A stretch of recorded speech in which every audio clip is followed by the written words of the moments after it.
Judgment Day is something that Allah talks about in many places in the Quran, and usually when He talks about it, He talks about people that are heading towards Jannah, the believers, and people that are heading towards the hellfire, the disbelievers. But this passage in particular is unique because Allah, instead of comparing believers to disbelievers, He compares believers to hypocrites. Allahumma la taj'alna minhum, may Allah not make us from them. But Allah, instead of comparing those who have faith as opposed to those who have no faith, is actually comparing people who have faith as opposed to people who thought they have faith, or pretended to have faith, or their faith was there but is of no value to Allah on the Day of Judgment. This is the munafiq. May Allah not make us from them. But this is why this passage is of particular importance, because it tells us many things about how not to end up in that scene on Judgment Day. To summarize what's going on in this passage, Allah Azza wa Jalla says that on the Day of Judgment, believers, when they stand, the Prophet ﷺ will be able to see them. يَوْمَ تَرَى, meaning Ishara ila Rasul sallallahu alaihi wasallam. The Messenger can see the entire ummah, al-mu'minina wal-mu'minat, believing men and women, يَسْعَى نُورُهُمْ بَيْنَ أَيْدِيهِمْ وَبِأَيْمَانِهِمْ. Their light is going to be coming out from right in front of them and from their right. What that means is, we have light coming from our hearts, from our chests, and we have lights coming out of our hands. Why is that important? Because your iman and my iman, if it's sincere, if my faith is sincere to Allah, and my belief was strong, it actually turns into light on Judgment Day. And that faith made me act in a certain way. Those actions that I took turn into light on Judgment Day, the actions of my hand. So you have two torches on Judgment Day. The Day of Judgment is dark. It's this long walk to Jannah. And you're going to need light to get there. Some people are going to have exhaustive light. Their light is so stretched that the Prophet ﷺ would describe that it could go from one city to another. It's that big of a light. Other people have such weak light, they still have it, but it's so weak they can barely see the next step that they're taking. So there are people with different capacities of light, and they are now making their way, and Allah has congratulated them because they at least have light, as opposed to people who have no light. They don't have any chance of getting to Jannah. They can't see a path. And so Allah says, "Bushrakumul yawm jannatun tajri min tahtiha al-anhar, khalidina fiha." Congratulations to all of you of gardens at the bottoms of which rivers are flowing. It's right ahead of you. Keep walking, keep going, keep going. But then in the next ayah, Allah describes a group of people that also get up on Judgment Day, and they notice they have no light and they're in the middle of the dark. And they see far ahead, and they see, if you can imagine this scene, there's complete pitch black darkness, and there's a group of people that seem to have some torches with them. You don't even see them, you just see some lights flickering. So you realize, I better catch up with them, because those lights are getting dimmer. So these hypocrites wake up in this dark scene on Judgment Day, and they try to run and catch up to the believers, because they have no light of their own. They wake up and they're in shock that they have nothing that can aid them. So يَوْمَ يَقُولُ الْمُنَافِقُونَ وَالْمُنَافِقَاتِ لِلَّذِينَ آمَنُوا انظُرُونَا نَقْتَبِسْ مِن نُورِكُمْ. The day on which hypocritical men and women are going to say to those who've believed, wait for us, hold on, look back towards us. We could get some of your light. نَقْتَبِسْ مِن نُورِكُمْ. Iqtibas literally means, in old days you had these torches with fires on top, and you can take your wood and you can kind of light up your own torch. So they figure, we can go borrow some of your light, it won't take anything away from yours.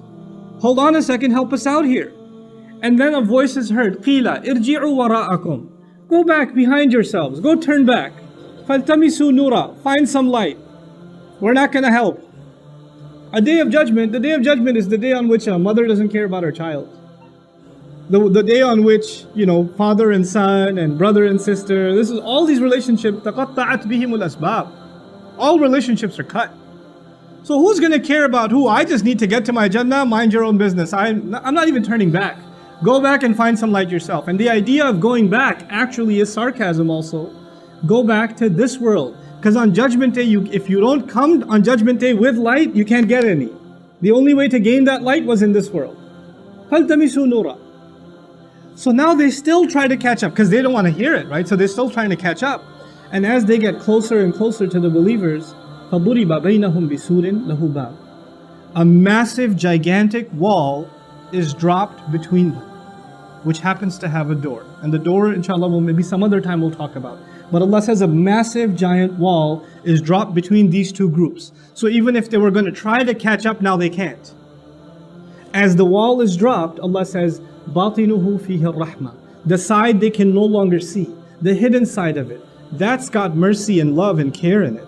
وَظَاهِرُهُ مِنْ قِبَلِهِ الْعَذَابِ. And right behind it, approaching them is punishment. So not only were they in the dark, now there's a massive wall, you got nowhere to go, and when you look back, there's punishment coming at you. They're about to be crushed. So these hypocrites, may Allah not make us from them, become desperate. So they call out and they say, Alam nakum ma'akum. Didn't we used to be with you? Weren't we with you? So they're asking for the people of the other side. Apparently the door can be opened from the other side. Open up, guys, come on, we used to be with you. And so a desperate call is made. This is important before we go any further. This is actually the reason I chose these ayat for today's khutbah.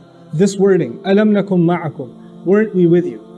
The idea is that these people on Judgment Day that are standing on the wrong side of the wall, that are in desperate situation, that have no light of themselves, actually assumed that they belonged among the believing community. They were very confident about that.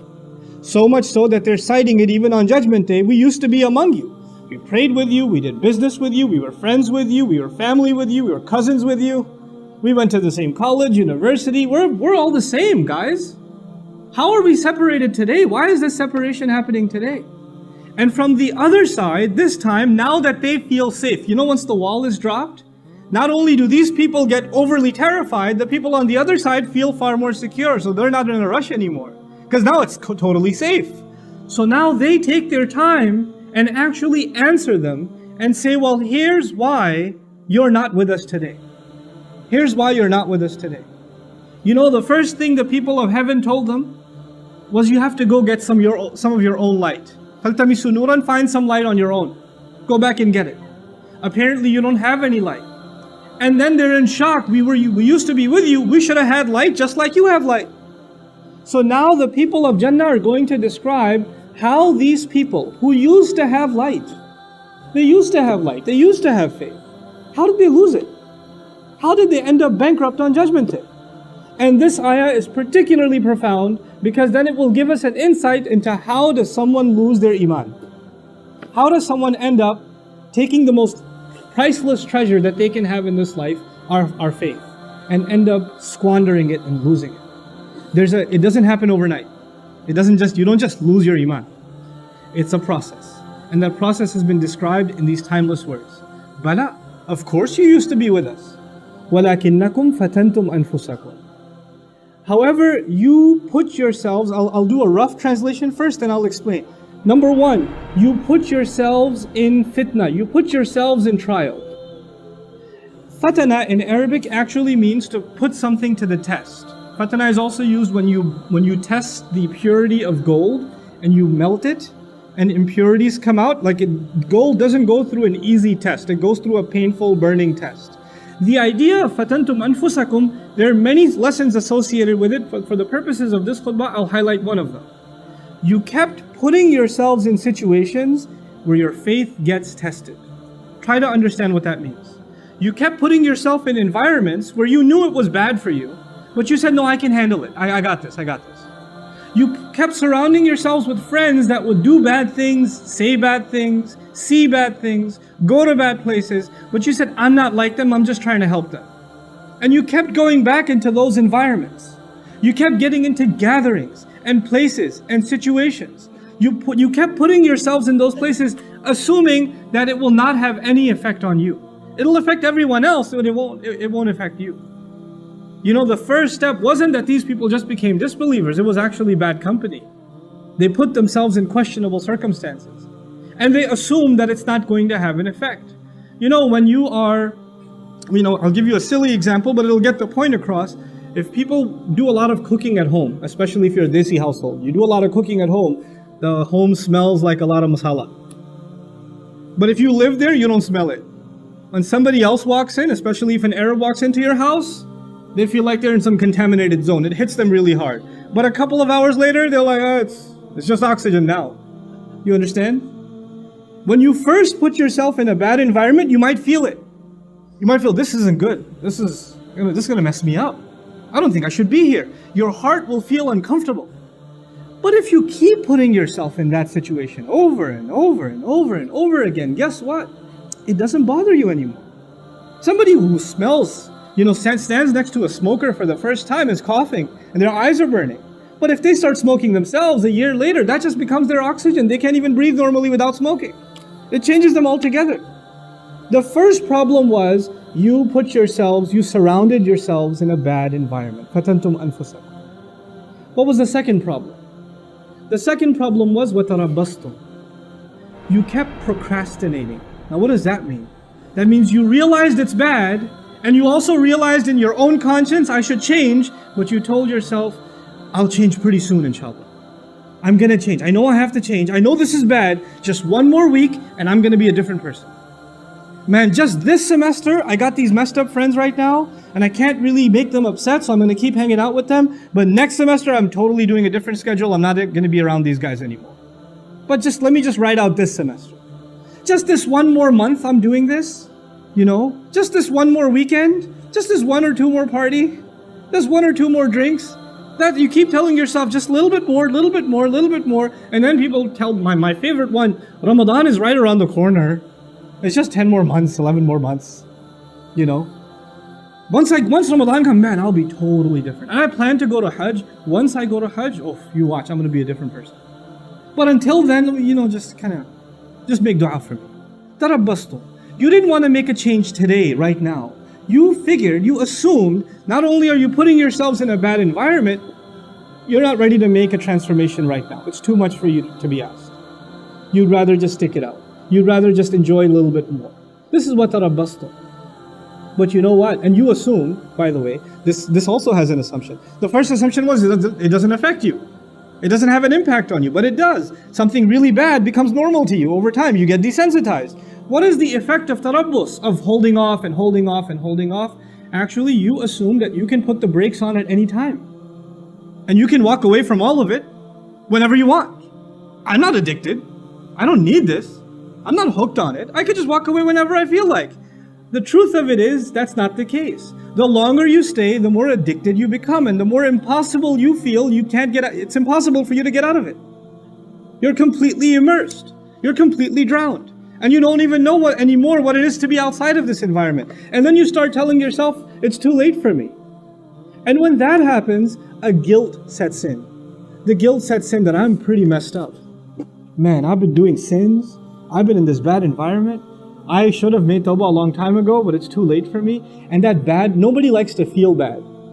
Nobody likes to feel guilty. And then shaitan comes and says, why do you feel guilty? You don't have to feel guilty.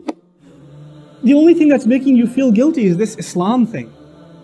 Islam says this is haram and that's a sin and that's a sin and you can't do this and you can't say that and you can't go there. Islam keeps making you feel bad, man. I want you to feel good. How true is Islam anyway? And now the thoughts start running in this person's mind, a man or a woman. Why am I even following Islam? It seems like it just wants me not to be happy. I just want to live my life, man. I just want to be free.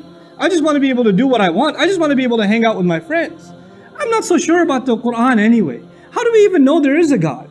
How do we even know? What's this hadith business? I mean, how do we even know it's authentic? And so you have this young man or woman, this Zainab, this Ali, this Fatima, this Abdullah, this Kareem, these beautiful names, and now they're starting to ask questions about, I'm not so sure about this Islam. I don't know. I have doubts. I have serious doubts. And these are not PhDs in philosophy, nor do they have exhaustive education in Islamic history where they studied it and they started developing doubts. No. They were in a bad environment. They didn't change themselves. That is the process. I've talked to hundreds of these people that literally lived this ayah. They live this ayah. And then they get to a point where they have doubts.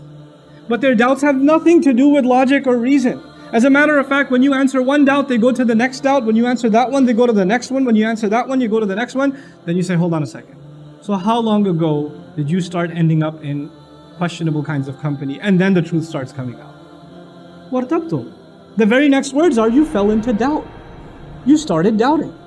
You know what doubt will do? It'll let you off the hook. You'll be able to say to yourself, well, it's not really absolutely the truth anyway, so I shouldn't feel bad that I don't follow it. I shouldn't feel bad. And now once those doubts settle in, and you hide behind those doubts, and continue to justify your life of procrastination and putting yourself in fitna, once you get to that point, then two things are taken away from you. The desire for Jannah is taken away. The desire for making Allah happy is taken away. The desire to have that light that will make you run and get to that destination, you don't even have that in this world. The person who desires to seek that success with Allah, Allah will give them that in this world. But that desire is gone now. You have doubts about it. And the fear of hell is gone. Those two things are gone. Your fears are gone, and your hopes and aspirations in Allah and the akhirah are gone. The afterlife is nothing to you. The afterlife means nothing. If somebody even brings up heaven and hell, it's a joke to you. Well, if you take away heaven and hell, if you take away the motivation to end up in the reward of Allah, or get away from the punishment of Allah on Judgment Day, well, the only motivation you're going to have left are things that are left in this world, isn't it? You have nothing left in the next life. So the only thing to look forward to are stuff that's left in this life. And this life will be money, it'll be fame, it'll be leisure, it'll be pleasure, it'll be material things. That's all you ever think about, that's all you ever care about, that's all you ever want to know about, that's the only thing that ever interests you, that's the only thing you make efforts towards, because you think all of these things are going to bring you happiness. They'll bring you contentment. So the next words are, وَغَرَّتْكُمُ الْأَمَانِيُّ. False hopes deceived you. You had false hopes that some kind of worldly thing will bring you happiness, and you ran after it. You gave all of your life to it. And you would think that this will bring you what you're looking for, and you get to it. Like people wanting to see, people nowadays obsessed with the next movie that comes out, the next toy, the next device that comes out, right? Lines for the new Star Wars longer than passports for Hajj, Why? Because you need to go see it. If you don't see it, how does your life have any purpose? Your life means nothing if you didn't see it opening night, And so you have to see it. And by the way, hoping that this will bring you some kind of fulfillment that you haven't found anywhere else. And people walk out of it and say, that was pretty awesome. And then they're bored again. Like, what do I do now? Maybe I could go see it again. And then go see it again. They're like, well, not as exciting the first time, but still pretty cool. You keep looking for something more to fulfill you and fulfill you. Because the thing that will completely fulfill you, the pleasure of Allah, is no longer there. That desire is no longer there. وَغَرَّتْكُمُ الْأَمَانِيُّ حَتَّى جَاءَ أَمْرُ اللَّهِ. Until the decision of Allah came. This was your life. This, according to the believers, is a summary of a person's life that lost their faith. They started just with putting themselves in a questionable environment, and from there, it's a downward spiral. Automatically, the next thing is you start getting hooked on it, you put off, and then later on you start developing doubts, and from there, the only thing you ever work towards is worldly, lustful, material gain, material desires. وَغَرَّكُمْ بِاللَّهِ الْغَرُورِ. And then Allah says the ultimate deceiver, gharur is mubalagha. The incredible deceiver was successful in deceiving you. This is what the believers say to the munafiqun on the other side of the wall. This is an incredible scene, folks. They're standing by this wall in shock. Why aren't we on the other side? And now they're being reminded by their fellow believers on the other side. Well, remember that you did this, and this.